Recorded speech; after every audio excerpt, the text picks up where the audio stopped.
And if you do that, your dystonia will simply disappear because you have no association. All the patterns that you thought before are connected to playing the piano. Those sensations will disappear.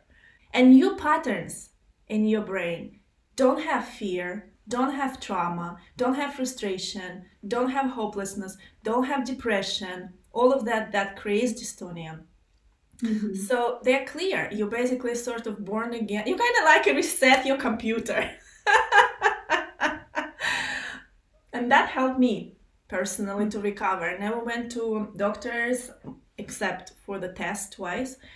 I never took any medication. That's what I'm trying to say. Weak hand. I found that weak hand was good for me.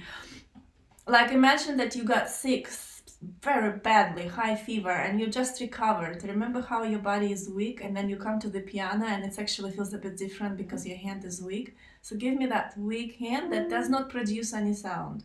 That's very important to find for you. I would not even advise you to advance anywhere else until you find it, because it's simple as this.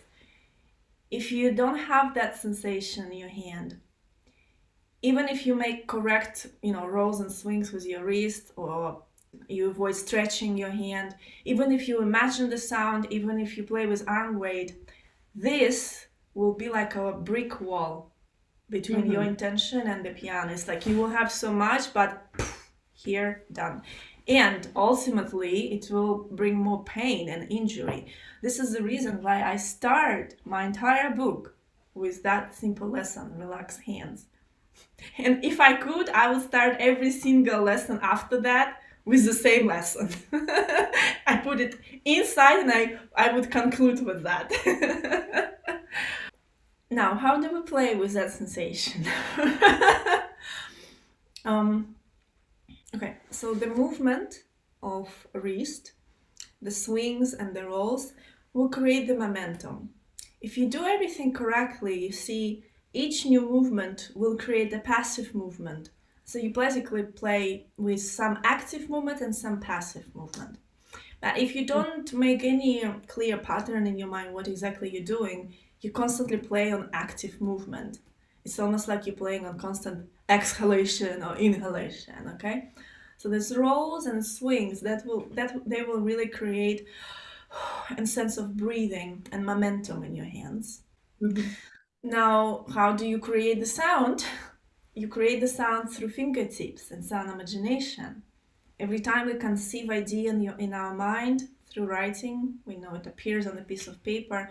The same here. I imagine the sound and a certain quality of dynamics or harmony, or even the quality of sound itself, very important. That affects sensation in my muscles, fingertips. That brings the desired sound to the piano. But you see, the difference is when I play only with the fingertip. It's the only part that is working in that moment is here.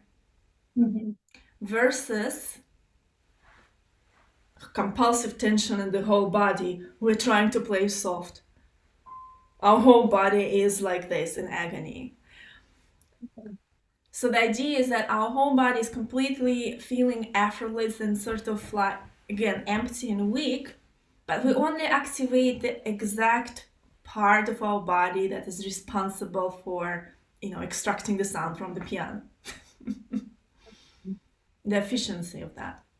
If we want to play with more, if we want to play louder, if we want to play faster, we're doing it through internal singing and through the arm weight, believe it or not, that we get through our feet, through our entire body. So this is how we play the piano, not with the compulsive tension in the whole body. And that's basically what I'm trying to teach.